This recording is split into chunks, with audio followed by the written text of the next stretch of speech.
If I had to describe myself, I would say I'm resilient. Things knock me down a lot, but I get back up and I get on with it and I keep moving because there's no point in stopping. I've had to learn that for a long time, that there was no point in stopping. Due to my depression, I didn't want to be here.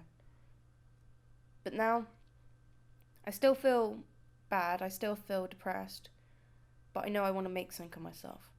So that's where my resilience comes in. Because I'm going to make it happen no matter what.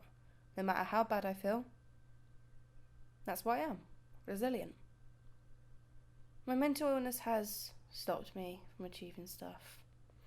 Never for a long term, well, not that I can come to think of anyway at the top of my head right now, but it stops me from doing a lot of things. It stopped me from going out a lot, because it's hard, because with that and my autism, talking to people and then feeling depressed and not wanting to communicate or be near people, and then falling into depression type state where I think everyone hates me because no one wants to talk to me, but yet when they do try and talk to me, I kind of want to run away and hide in a corner. I've missed out on a lot of social experiences because of my depression.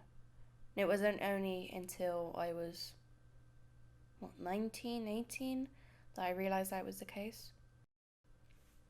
I have this strategy that I do when I'm depressed, and it's to do with my traumatic event. When my brain regresses back to that moment, and I start to freak out and I start to go into a really bad mode when all I want to do is hurt myself by any means, I get my hand out, I place it flat, and with my thumb, I point to each finger and touch it on the tip. And that reminds me that I'm back in reality, that I'm not in that memory, that I'm here in the now, and it calms me down.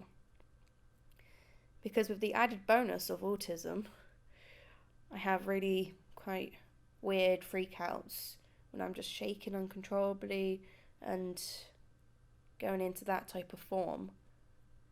But this hand technique helps to calm me down, concentrate my thoughts, and just slows down my breathing so I can calm down and no longer hyperventilate. Currently being in university, there's this program called Wellbeing, which I've got a friend that goes there and they get along with it really well, and it's helped that person out so much. Like, just thinking about how that person was at the beginning of the year to this point is quite amazing, to be honest with you. I've been thinking about taking it, seeing if I can just talk to someone. I think it would be good. I think it would be really good. Thank you for listening to my story. I hope this helps. And I just want to say that if you ever do get diagnosed with depression, it isn't a death sentence. There will be times when you're overjoyed with happiness and that's the only emotion you feel in that moment. But there will be times when you are really low, like rock bottom low. But that's okay as well. Just get that support network up and tight there. Tell your family and friends of all your coping mechanisms that you know.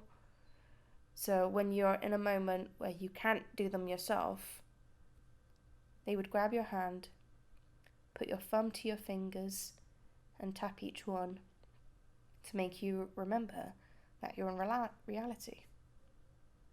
I think that's the best thing that you can do. Thank you, and have a good day, everyone.